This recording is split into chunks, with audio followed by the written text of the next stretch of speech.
tampoco. Ahora sí. Muy buenas tardes a cada uno de ustedes. ¿Cómo están?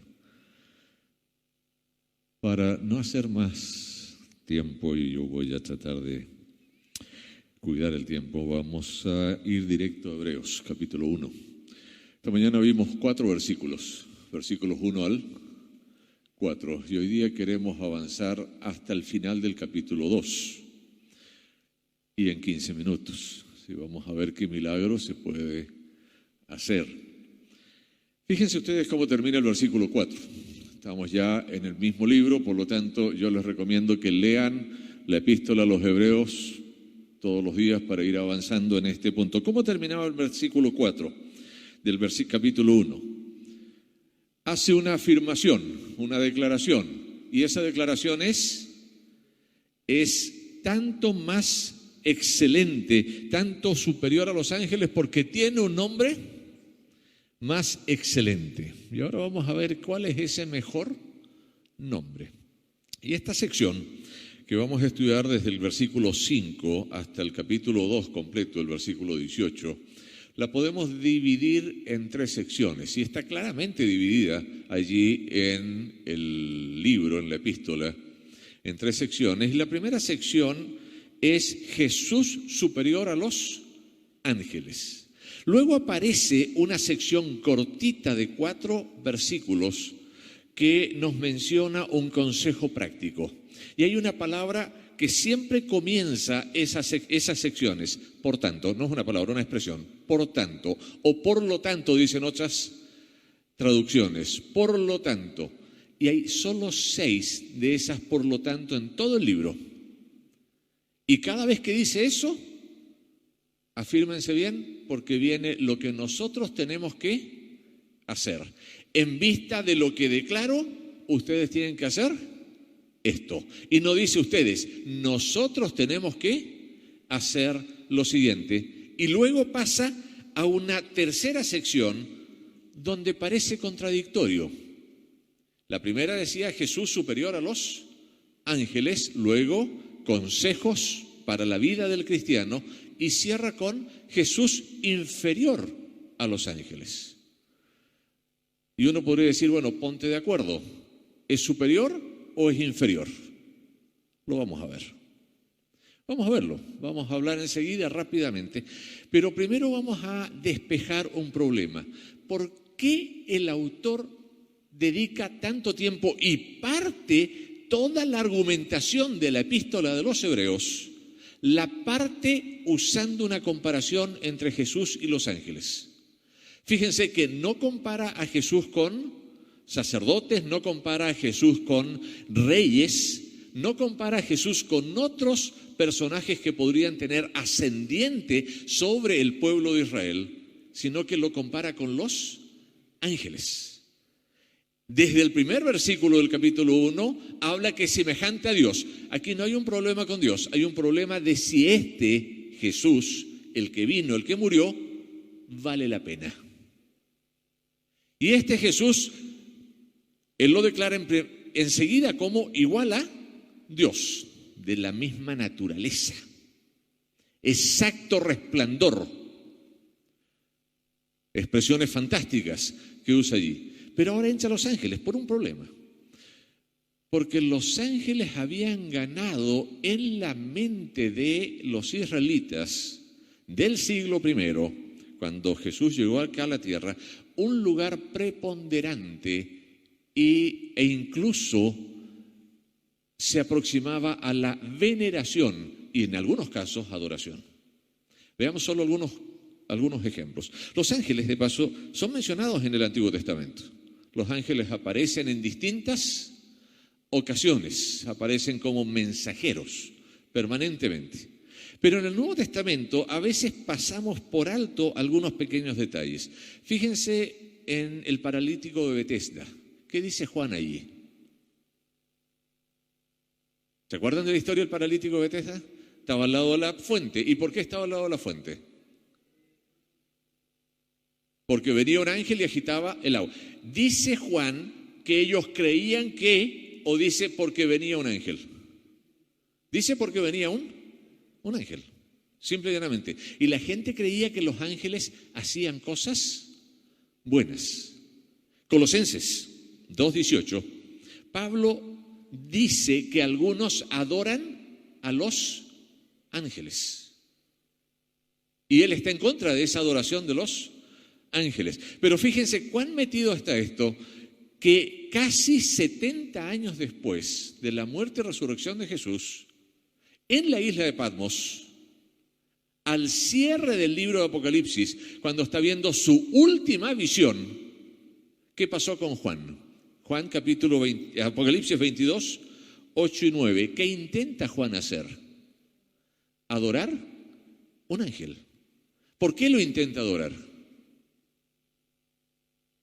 Porque en su mente los ángeles son superiores a los hombres. Son seres celestiales, son seres investidos de poder, son seres que traen beneficio al ser humano.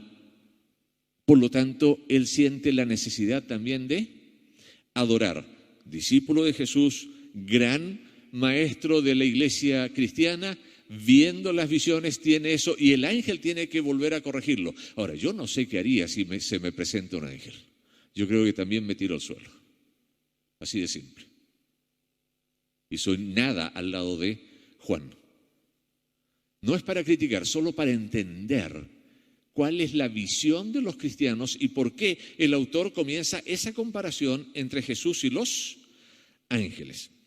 Del versículo 5 del capítulo 1, versículo 5, hasta el versículo 14, hasta el final de ese capítulo, hay solo citas del Antiguo Testamento. Y esto es súper entretenido estudiarlo. El autor toma pasajes del Antiguo Testamento y los va poniendo y los ordena de tal forma que deja algunos conceptos claros. Y voy a leer las citas que él relaciona. En el 5, versículo 5, primera parte, está citando al Salmo 2:7. En la segunda parte está citando a 2 de Samuel 7:14. En el versículo 6 está citando Deuteronomios 32:43. Pero si ustedes leen Deuteronomios 22:43, no es igual que lo que él cita, porque él lo cita desde la versión griega de los 70. Si ustedes van a la versión griega, cuando lleguen a su casa pueden buscarla.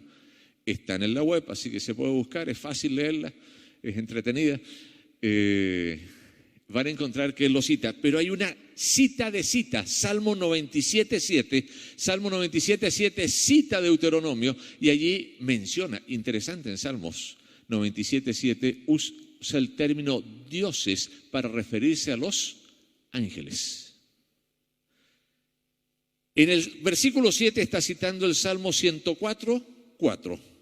En los versículos 8 y 9, Salmo 45, 6 y 7. En el versículo 10, el Salmo 102, del 25 al 28.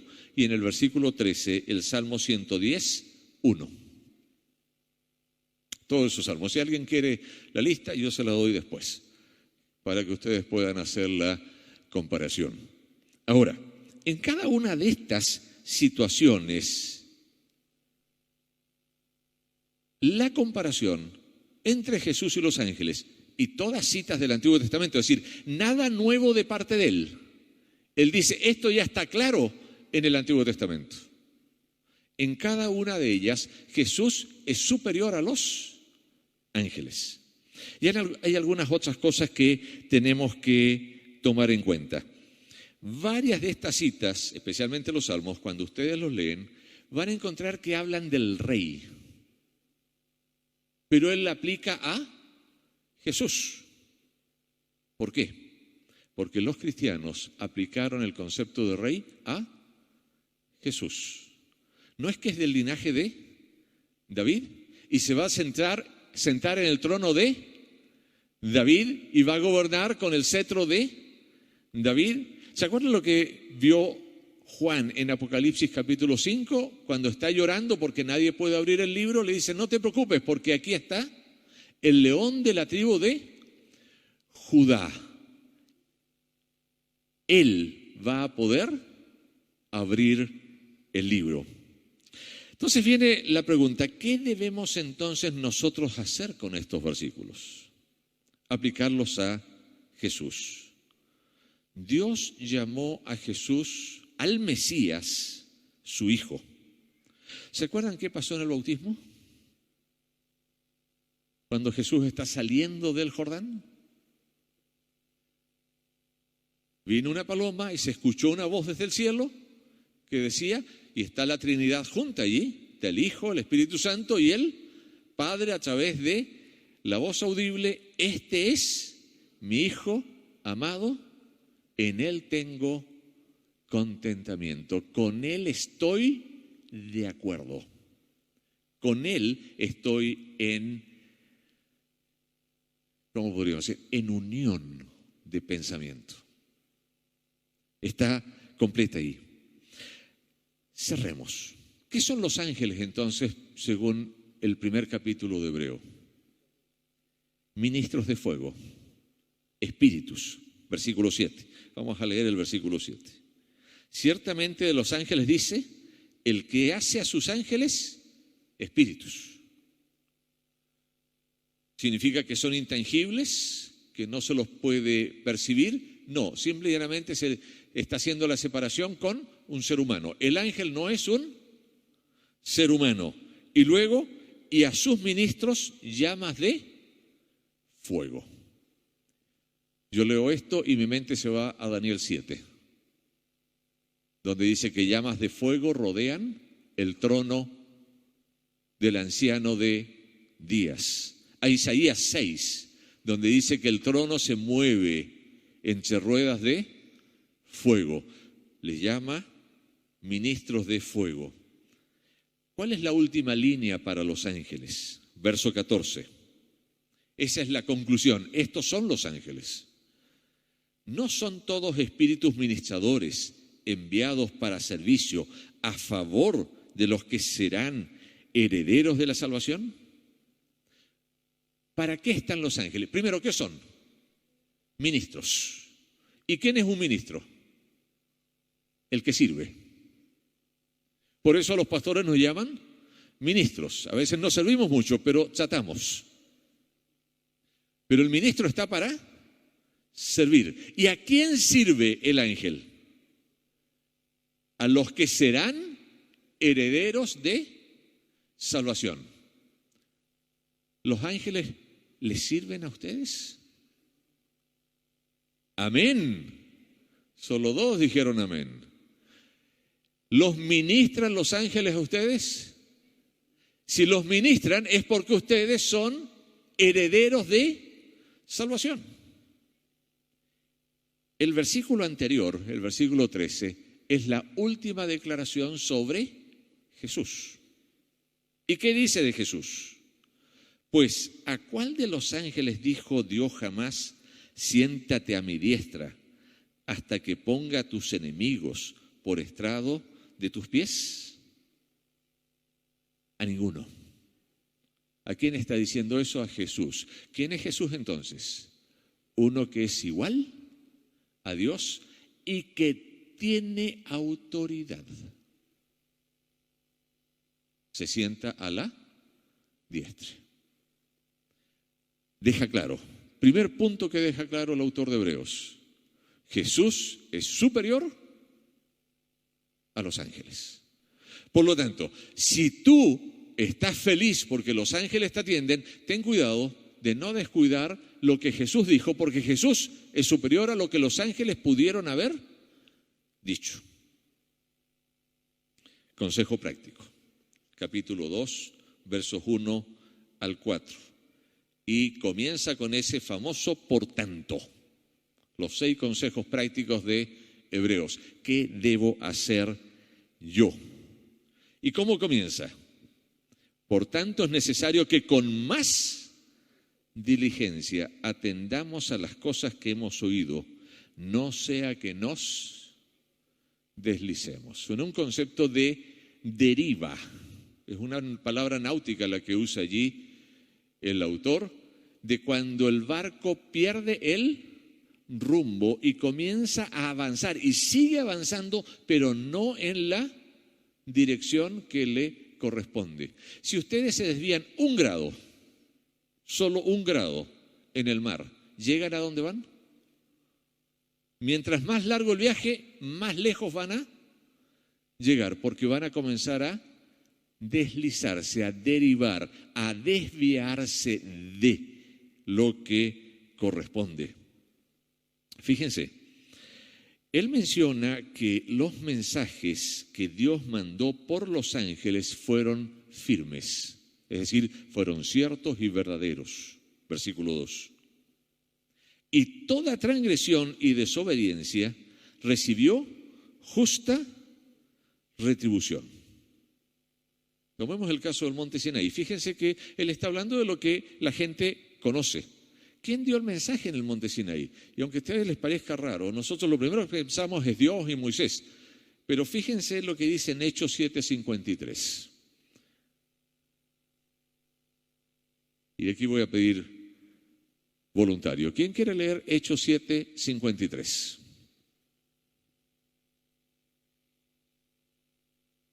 Mi hermana.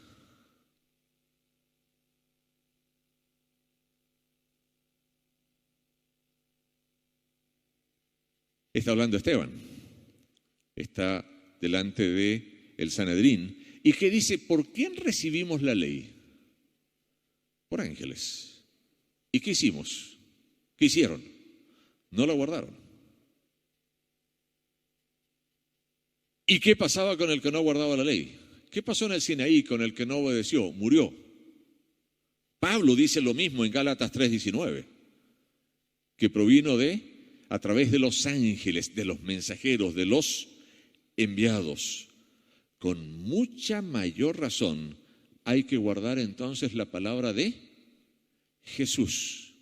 Porque si los ángeles tenían una palabra cierta y verdadera y Jesús es superior a los ángeles, ese es el concepto que quiere dejar claro, la palabra de Jesús es mucho más verdadera, es mucho más necesario hacerle caso. Y ahora va al argumento contradictor. Jesús inferior que los ángeles.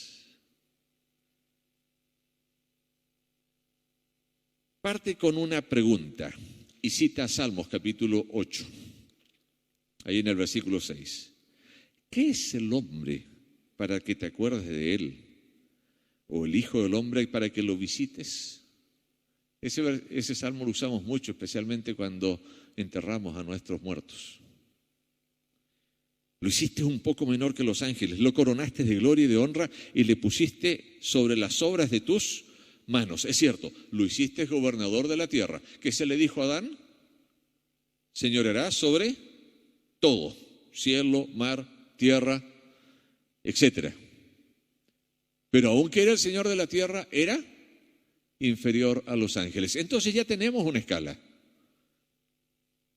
Jesús, luego los ángeles, luego el ser humano.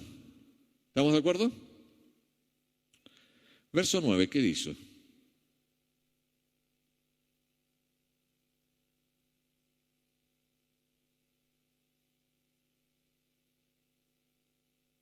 ¿Qué dice el verso 9 del capítulo 2? Bueno, no que Jesús era mayor, ahora dice, fue hecho un poco menor. Y aquí hay un lío de algunos manuscritos. Hay algunos manuscritos que dice un poco menor por un poco de tiempo. Y otros manuscritos solamente dice un poco menor que los ángeles. ¿Cuándo? Cuando se hizo hombre. Por lo tanto, sí se hizo hombre según el autor. Porque solamente puede llegar a ser menor de los ángeles si se hace hombre. Y viene la pregunta, ¿y para qué se hizo hombre? ¿Para qué se hizo hombre? Verso 10 en adelante, y no los vamos a leer, vamos a hacer solamente un resumen. Se hizo hombre para que por la gracia de Dios pueda probar la muerte. Y aquí hay otra discusión, si es gracia o separado de Dios. Son dos palabras griegas bien entretenidas, no las vamos a estudiar mucho, pero una es cariti, el otro es coris, se escriben casi igual, y podría haber sido que al momento de la copia de un manuscrito a otro se haya podido diferenciar, pero en cualquiera de los dos casos hay una cosa clara: Jesús vino a la tierra para morir. Ahora, en el Gólgota Jesús dice: Dios mío, ¿por qué me has abandonado? ¿El pecado qué causa? Separación. Simple y llanamente causa separación. Y si no se causa esa separación y no viene la muerte segunda que sufrió Jesús, ni tú ni yo tenemos posibilidad de salvación. Esta mañana decíamos que al salir Jesús de la tumba, se selló el destino de Satanás. Y aquí dice que al morir Jesús y al haberse hecho perfecto en el sufrimiento, entonces Él puede ser el Redentor de nosotros. Los versículos 14 al 18 cierran con las siguientes declaraciones, y aquí las tengo resumidas. Él comparte nuestra humanidad, verso 14. Es decir, es ser humano. El mismo verso 14. Destruye el poder de la muerte y ¿de quién más? Lo menciona, del diablo.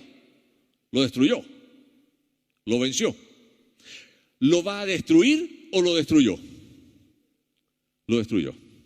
Que esté vivo es una cosa secundaria, más que nada para cumplir con todo lo que todavía se necesita cumplir, para darnos oportunidad. Y gracias a Dios que no lo destruyó en esa época, porque si no yo no podría estar con la esperanza de salvación eterna. Dios sabe cuándo hace las cosas, pero ya lo destruyó, no tiene vuelta.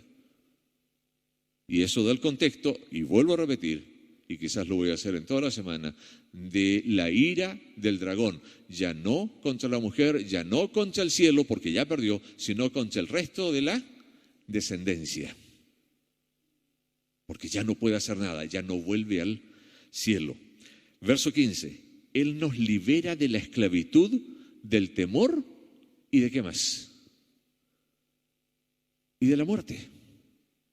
Ahora, hay una cosa interesante. ¿Se acuerdan que les dije ayer que ninguno de los que recibió la carta había sido martirizado? O sea, de la iglesia, del grupo que recibió la carta. O sea, no había habido muerte por causa de Jesús, pero tenían miedo a morir.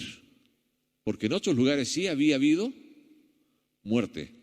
Pero aquí le dice: Jesús nos libera de la esclavitud, del temor y de la muerte. ¿Y cómo es eso que nos libera del temor y de la muerte cuando hubo persecución y hubo muchos muertos?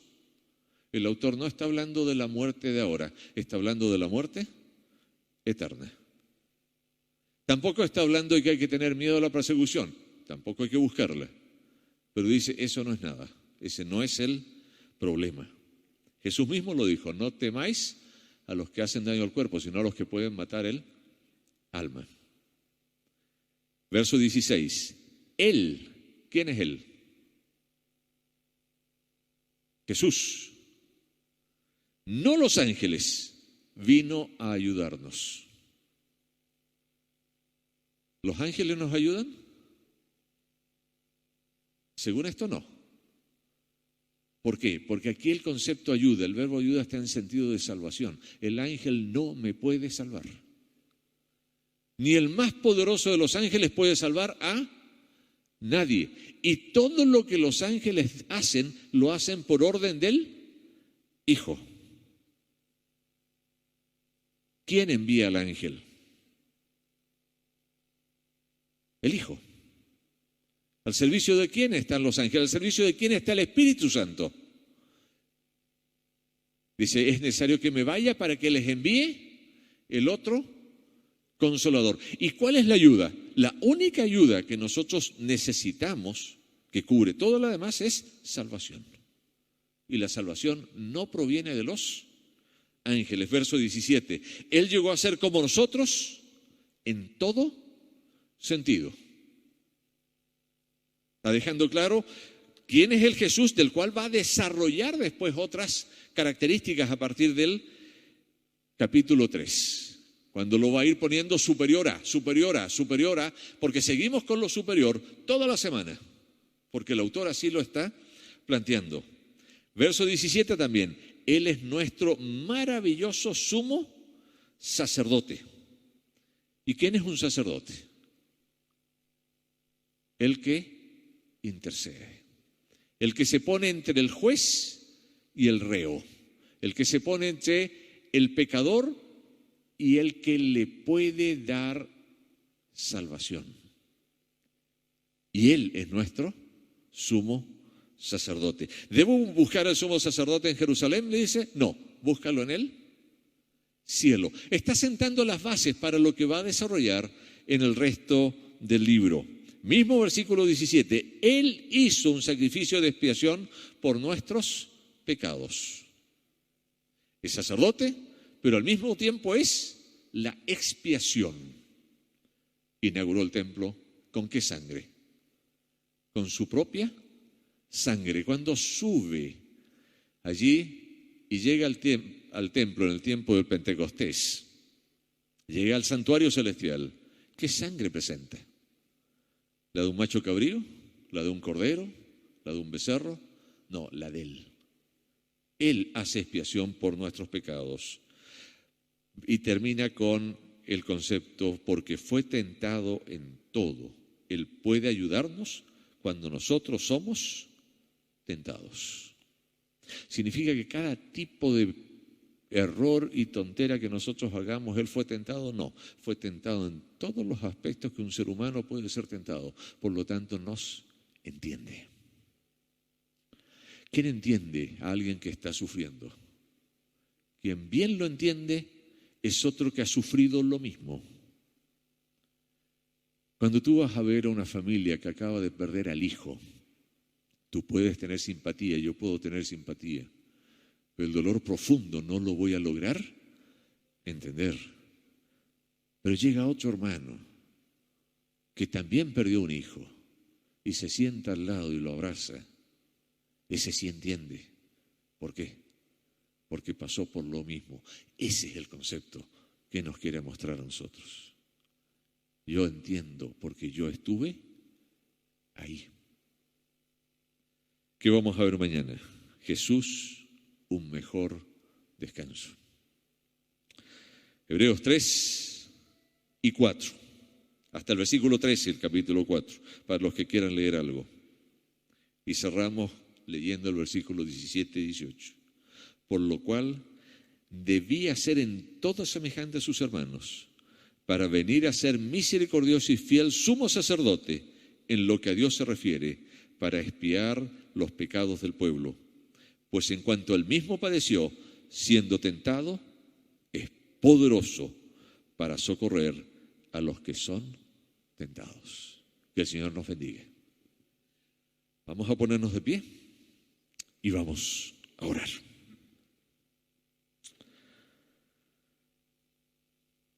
Amante Padre Celestial, gracias, Señor, te damos por ese Hijo superior a los ángeles, pero que se hizo inferior a los ángeles para estar con nosotros, para ayudarnos, para morir, para expiarnos, para interceder y rescatarnos. Danos, Señor, fe, que no derivemos de su palabra, que no nos separemos, no nos deslicemos, que no perdamos de vista la importancia de su evangelio, lo vivamos, lo proclamemos y podamos estar contigo en las mansiones celestiales. Pedimos todo esto, Señor, en el nombre de Cristo Jesús. Amén.